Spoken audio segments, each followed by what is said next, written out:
मित्र सुनो रोमन के लखल पाउल जो पत्र तेंजो 14 अध्याय ने 21 कलम में करो चेता हिते जणाइए था सच्ची गाल ता उहा है कि मांस खाधे से दारू पीधे से अथवा बियो की पण करे से आजे बाके खोटो लगंदो वे इन जे विश्वास के ठेस लगंदी वे तो अहिड़ो न करियो।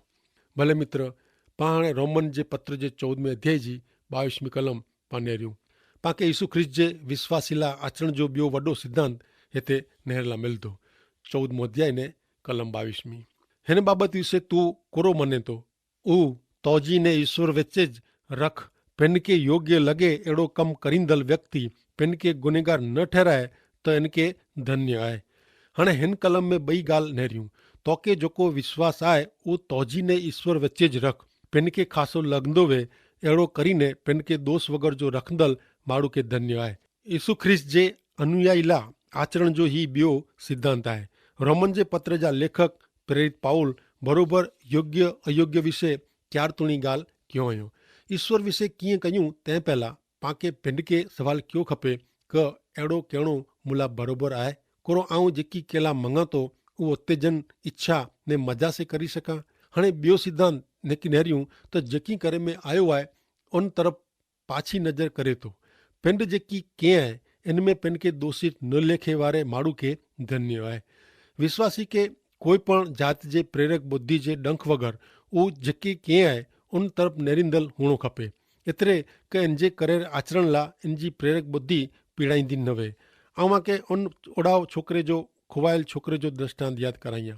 उहो उड़ाव छोकिरो परदेस में हलियो वियो पण उहो इन जे पिता जो छोकिरो जुओ ॿई बूंडी बाबतू उहो कंहिं तंहिं भेरो मूंखे लॻे थो क उहो दारू पण पींदो हूंदो जेकी दारू पीधे छतां उहो इन जे पिता जो छोकिरो जुओ त पोइ उहो ने इन जी ने जेको भूंड चराईंदो हो उन भूंड विचे कुरो तफ़ावत हो। तफ़ावत उहो क उन भूंड में जा हिकिड़ो पण भूंड अहिड़ो चए न का आऊं मुंहिंजे पिता जे घरे पाछो वेंदो ऐं नेरियो खोवायलो उॾाऊ छोकिरो भूंड भेरो हो तॾहिं उहो चए का आऊं हिन जॻह के हिन हालत के धिक्कारियां थो ऐं हिन परिस्थिति में जा ॿाहिरां निकिरी वेंदो ऐं मुंहिंजे पिता वटि वेंदो पाछो घरे वेंदो ने मुंहिंजे पिता वटि क़बूल कंदो का आऊं कहिड़ो पापी छोकिरो आहियां। एतिरे मित्र हिकिड़ो विश्वासी ने हिकिड़ो अविश्वासी दारू पीए उन बॉय विचे जो कोरो तफ़ावत आहे। तफ़ावत ही आहे दारू पीधे से ॿिए ॾींहुं दुनियाई माण्हू मथे जी पीड़ा से जाॻंदो एटले कंहिंजो मथो ॾुखंदो हूंदो ने मथे ते बर्फ़ रखी चवंदो क आहा दारू पीधे जी कहिड़ी मज़ा आई। हाणे ॿैयार थोरो वधू दारू पीने थोड़ी वधू मज़ा करींदो जीवन के ख़ुशी मज़ा वारो रंगीन बनाईंदो पण ईश्वर जो बालक कोरो कंदो। ॿिए ॾींहुं जाॻीने उहो पथारी में रुईने चवंदो कि ओह प्रभु ऐं मुंहिंजी जात खे धिक्कारियां थो ऐं अहिड़ी भुल कॾहिं पण ॿैयार नहीं कयां। उहो ईश्वर वटि पंहिंजा पाप क़बूल करे थो। उन खुवायल छोकिरे जे दृष्टांत में नोंदे जहिड़ी ॻाल्हि उहा आहे कि उहो फिरी पाछो बूंद जी संगत में न वियो। बूंद जी संगत हाणे इनके गमदी न हुई। विश्वासी ने अविश्वासी विचे जो हीज वॾो तफ़ावत आहे। पिन के योग्य लॻे अहिड़ो कमु करींदल व्यक्ति पिन के दोषी न ठहराए त इनके धन्य आहे। मुंहिंजा मित्र आंजे जीवन में अहिड़ो कीअं कयो हुयो इन तरफ़ नेरींदे पिंड मथे धिक्कार थिए थो त उहो आंजी प्रेरक बुद्धि आके डंखे थी ऐं जेकी कयो हुयो अहिड़ो ॿिया घणे लोग कंदा वे त पण आला अहिड़ो कहिड़ो अयोग्य आहे खोटो आहे। आंजे अहिड़े कम लाइ पछतावे साथे प्रभु यीशु ख्रिस्त जे शरणे अचीने प्रभु यीशु ख्रिस्त वटा आंजे मिड़े कम लाइ माफ़ी मिलवी गिनो आंजो हित ने कल्याण इनमें जाए। पिन के योग्य लॻंदो वे अहिड़ो कमु करींदल व्यक्ति पिन के दोषी गुनेगार न ठहराए त इनके धन्य आहे। पाप उहो अंगत क छुपी बाबत न आहे पां जेकी कयूं था उहो ॿिए खे खेचे थो आकर्षे थो तेला पांखे लगातार ॿिए जो वीचार कयो खपे। ईश्वर पांखे हिकिड़े ॿिए ते आधारित रखेला सर्जन कयो हुयो पिंड मथे ज न।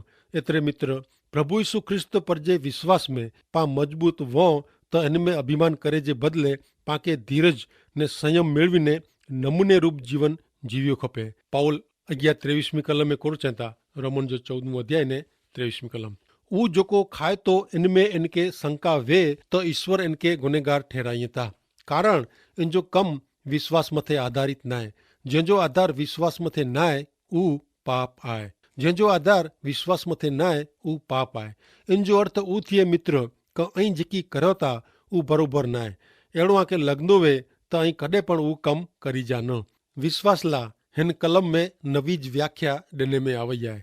आचरण जो कोई मार्ग क कम जी कोई दिशा विश्वास में जा सोझे नथी त उहो पाप आहे। शंका जहिड़ो अथवा आंगरी चेंदी सकाजे अहिड़ी बाबत ला पवित्र आत्मा जो ही जवाब आहे। जीअं विश्वासी प्रभु यीशु ख्रिस्त पर जे विश्वास जे कारणे उद्धार मेळवे थो, तीअं विश्वासी खे विश्वास से ज हले जो आहे। 15वें अध्याय में मुख्य बाबत विश्वासी जे मेजोमेज जा संबंध ने विश्वासी जा ॿिए लोक साथे जे संबंध विषय जाणण में आयो आहे। 15वें अध्याय जी पहली 3 कलम जो विषय अलॻि थिए जे बारे में आहे। पोइ ईश्वर जो महिमा करेला यहूदी ने बिन यहूदी के हिकिड़े शरीर में समय में अचनि था ने उॾाईंदासीं। छेल्ले प्रेरित पाउल बिन यहूदी लोकला ने ख़ासि करे रोमन लोकला प्रेरित तरीक़े नक्की थियो आहे। अहिड़ी पाउल जी साक्षी नेरेला पाण मिलंदी। हाणे मित्र ऐं मूं भेरा 15मों अध्याय ने तंहिंजी पहली कलम सुणो। हिते लिखियलु आहे कि पाण जेको विश्वास में मज़बूत आहियूं उन्ही खे नबरे जो बोझो उचके में मदद कई खपे। पाण पंहिंजे सुख जो वीचार कयो खपे न, पिंड के न पण ॿिए खे ख़ुशि करियो। उन मथारे नीचे प्रेम संदेश नाथ जे पुस्तक जे रोमन जे 15वें अध्याय जी पहली कलम में पाउल चए था कि पाण जेको विश्वास में मज़बूत आहियूं उन्ही खे नबरे जो बोझो उचके में मदद कई खपे। पाण पंहिंजे सुख जो वीचार कयो खपे न। प्रभु यीशु ख्रिस्त जे विश्वासी जे आचरण खे मार्ग दिशा ॾींदल ही त्रियो सिद्धांत आहे। जॾहिं ऐं आजे घरे कोई विश्वासी खे बोलायो त इनखे कीअं अहिड़ो करे जी फर्ज़ न पाड़ियो जंहिंमें उहो मने नथो, कारण इनमें इनखे मन ॾुख थींदो ऐं कीअं अहिड़ो करींदा न जेको आजे घरे आवल विश्वासी कंदो न वे न इन ते फर्ज़ पण पाड़ीजा न क इन मथे दबाण पण करीजा न। इन जे बदिले ऐं पण अहिड़ो करीजा न। ॿिए जी काळजी रखो। आऊं फिल्म नेरिया नथो कारण आऊं मना थो क इनसे घणे जे विश्वासी खे ठोकर लॻे थी आहे ऐं चवंदा क फिल्म नेरे में कुर थियो। पर मित्र आऊं मुंहिंजो न पण ॿिए जो वीचार कयां थो। इन में ॿिए जी संभाल रखे जो सिद्धांत कमु करे थो। पाण पंहिंजे सुख जो, पंहिंजी इच्छा जो, पंहिंजी मौज मज़ा जो, क पंहिंजे ख़ुशी प्रेम जो, क पंहिंजी गमदी वे अहिड़ी ॻाल्हि जो वीचार कयो खपे न। पाउल पिन खे विश्वासी में मज़बूत तरीक़े ओळखाए थो ने उहो भार ॾेई ने चए थो कि विश्वास में मज़बूत आहे। अहिड़ो दावो करींदल खे विश्वास में नबरी वे अहिड़ी व्यक्ति जा पूर्वग्रह ने लाॻणी खे ध्यान में रखिया खपे। पहिलो कोरिन्थिए के पत्र 8मों अध्याय ने 13वीं कलम में पण जणाइए था कि जो मुंहिंजो खोराक मुंहिंजे भाउ वटां पाप कराए त मुंहिंजे भाउ जो नाश न थिए तंहिं लाइ आऊं कॾहिं पण मांस खेंदो न। हिन उपरांत पाउल पहिलो कोरिन्थी 10मों अध्याय ने 24वीं कलम में पण चए था कि हरेक खे मात्र पंहिंजो ज न पण ॿिए जो हित नेरियो खपे, भलाई नेरी खपे। ॿिए जी लाॻणी जो वीचार करियो, हिकिड़े ॿिए जो भार उचके में मदद करियो। अहिड़ो करे से ऐं प्रभु यीशु ख्रिस्त जे नियम जो अमल करियो था। हाणे अॻियां नेरियूं रोमन जो 15मों अध्याय ने 2 कलम। इन जे बदिले हरेक खे पंहिंजो भाउ विश्वास में मज़बूत थिए तंहिं लाइ प्रयत्न कयो खपे जेथी इन जो भलो थिए ने इन जी प्रगति थिए। हिते नेरियूं त ॿिए जो हित ने भलाई थिए एतिरे इन जी प्रगति थिए। इन जे विश्वास जो ने इन जे चरित्र जो विश्वासी जे आचरण जो हेतु ॿिए जी प्रगति थिए अहिड़ो हुअणो खपे। पंहिंजे हेवर जे मानव समाज जे ज़ाहिर ने अंगत जीवन जी क़ीमत ने धोरण खे ध्यान में गिनदे पाण अलॻि थिए जा 3 महान सिद्धांत पाण मिले था। नेरियूं पहिलो आहे ख़ातिरी। पाण जेकी कयूं उहो पूरी ख़ातिरी से कयूं कि ईश्वर इच्छे था कि पाण अहिड़ो कयूं ने पाण मन में इन जी पूरी ख़ातिरी आहे। ॿई बाबति प्रेरक बुद्धि। पंहिंजो आचरण अहिड़ो हुअणो खपे कि जेथी पुठियां पाण पछतावो करिणो न पए, ॾंखे न। टेई बाबति काळजी। पाण ॿिए जी लाॻणी ने पूर्वग्रह जी काळजी रखी खपे, उन जो वीचार कयो खपे, संभाए रखी खपे। हाणे अॻियां नेरियूं 15मों अध्याय ने 3 कलम। यीशु ख्रिस्त पंहिंजे सुख जो वीचार कयो न हो। शास्त्र में लिखल आहे कि आंजी निंदा करींदल जी निंदा मूं ते अची पई। हिते जेको कलम टांके में आवई आहे उहो गीत शास्त्र 69 ने 9वीं कलम आहे। ही महान गीत मिजा जो हिकिड़ो गीत आहे। प्रभु यीशु ख्रिस्त पंहिंजे जीवन में पिन खे जेको गमे थो उहो ने पंहिंजे हित खे कॾहिं पण पहलो स्थान ॾिनो न हो। त पोइ यीशु ख्रिस्त खे मनदल पाण पंहिंजे जीवन में किन रीते पिन खे जेको गमे थो इनके पिन खे हित खे पाण नेरीने स्थान ॾेई सघूं।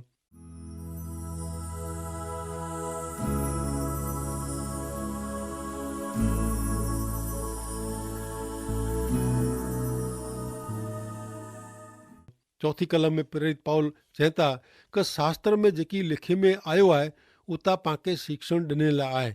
जेसिताईं शास्त्र में जा मिले थी उहो धीरज ने उत्साह से पामे आशा उत्पन्न थिए। बाइबल जे झूने करार में ईश्वर जा वचन अॼु पण विश्वासी जे जीवन में चौक्कस लागू पए था। झूने ने नवे करार जा ईश्वर जा मिड़ेज वचन पाण शिक्षण ॾिनल आहिनि। ईश्वर जे वचन ते ध्यानु न ॾियणो मञणो न उहो मिणीनो वॾो पाप आहे। ईश्वर इच्छे था कि पाण ईश्वर जा वचन सिखूं। बाइबल जो ज्ञान पाण खे कहिड़ो फ़ाइदो कराए थो। बाइबल जे वचन मार्फत जेको धीरज मिले थी ने उत्साह से पाण में आशा उत्पन्न थिए थी उहो बाइबल जा ईश्वर जा वचन पाण खे धीरज आशा ने उत्साह पूरा पाड़ीअ था। समाचार पत्र में पाण खे कीअं आशा मिले नथी। आधुनिक साहित्य में पाण खे कीअं आशा ॾिसाजे नथी। कोई पण कम काज में नज़र दौड़ायो केॾांहुं पण आशा मिले अहिड़ो आहे। अॼु जी दुनिया में नज़र फेराए से अंधारो भ्रष्टाचार नज़र में अचनि था। सची आशा मित्र ईश्वर जे पवित्र वचन मिजाज मिलनि थी।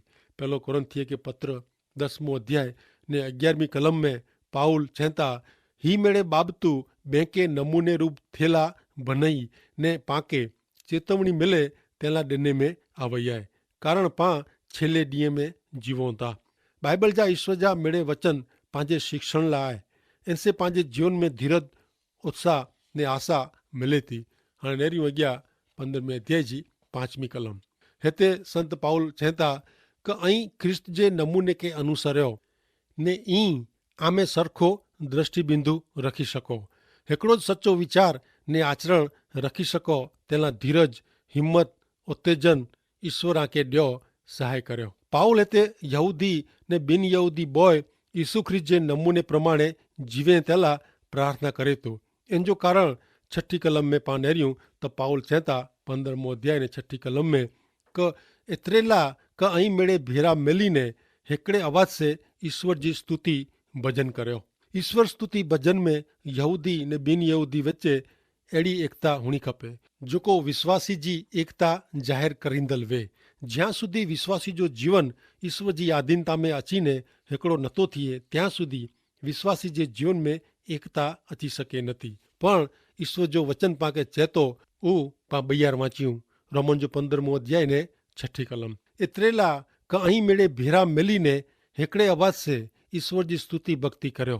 प्रभु यीशु ख्रिस्त पाण खे कृपा ॾिए ने पंहिंजी मदद कईं जेथी पाण मेरे भेरा मिलीने हिकिड़े आवाज़ से स्वर्ग जे ईश्वर पिता जी स्तुति भक्ति करी सको। आमीन।